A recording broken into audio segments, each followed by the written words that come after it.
3 जनवरी नए अहद नामा में से आज की तिलावत मुकद्दस मत्ती की अंजील उसका 2 बाब 19वीं आयत से लेकर 3 बाब की 17वीं आयत तक।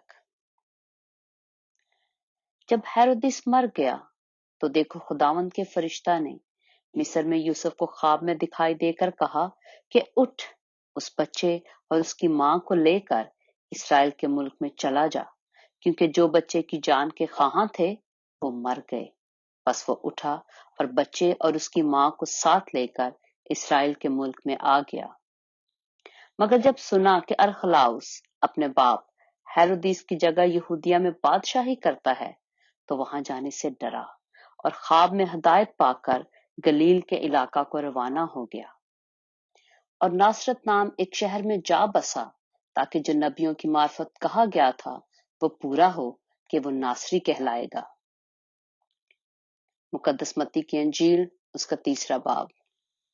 उन दिनों में यूहन्ना बपतिस्मा देने वाला आया और यहूदिया के बियाबान में ये मुनादी करने लगा कि तौबा करो, क्योंकि आसमान की बादशाही नजदीक आ गई है। ये वही है जिसका जिक्र यसाया नबी की मार्फत यूं हुआ कि बियाबान में पुकारने वाले की आवाज आती है कि खुदावंद की राह तैयार करो, उसके रास्ते सीधे बनाओ। ये यूहन्ना ऊंट के बालों की पोशाक पहने और चमड़े का पटका अपनी कमर से बांधे रहता था और उसकी खुराक टिड्डियां और जंगली शहद था। उस वक्त यरूशलेम और सारे यहूदिया और यरदन के गिरदोनवा के सब लोग निकल कर उसके पास गए और अपने गुनाहों का इकरार करके दरिया यरदन में उससे बपतिस्मा लिया। मगर जब उसने बहुत से फरीसियों और सदूकियों को बपतिस्मा के लिए अपने पास आते देखा तो उनसे कहा कि ऐ सांप के बच्चों, तुम्हें किसने जिता दिया कि आने वाले गजब से भागो। बस तौबा के मुआफिक फल लाओ और अपने दिलों में ये कहने का ख्याल ना करो कि इब्राहिम हमारा बाप है, क्योंकि मैं तुमसे कहता हूं कि खुदा इन पत्थरों से इब्राहिम के लिए औलाद पैदा कर सकता है। और अब दरख्तों की जड़ पर कुल्हाड़ा रखा हुआ है, बस जो दरख्त अच्छा फल नहीं लाता वो काटा और आग में डाला जाता है।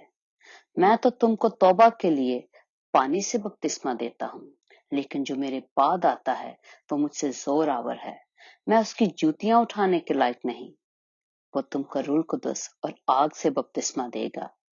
उसका छाज उसके हाथ में है और वो अपने खलियान को खूब साफ करेगा और अपने गेहूं को तो खत्ते में जमा करेगा, मगर भूसी को उस आग में जलाएगा जो बुझने की नहीं। उस वक्त यीशु गलील से यरदन के किनारे यूहन्ना के पास उससे बपतिस्मा लेने आया, मगर यूहन्ना ये कहकर उसे मना करने लगा कि मैं आप तुझसे बपतिस्मा लेने का मोहताज हूं और तू मेरे पास आया है।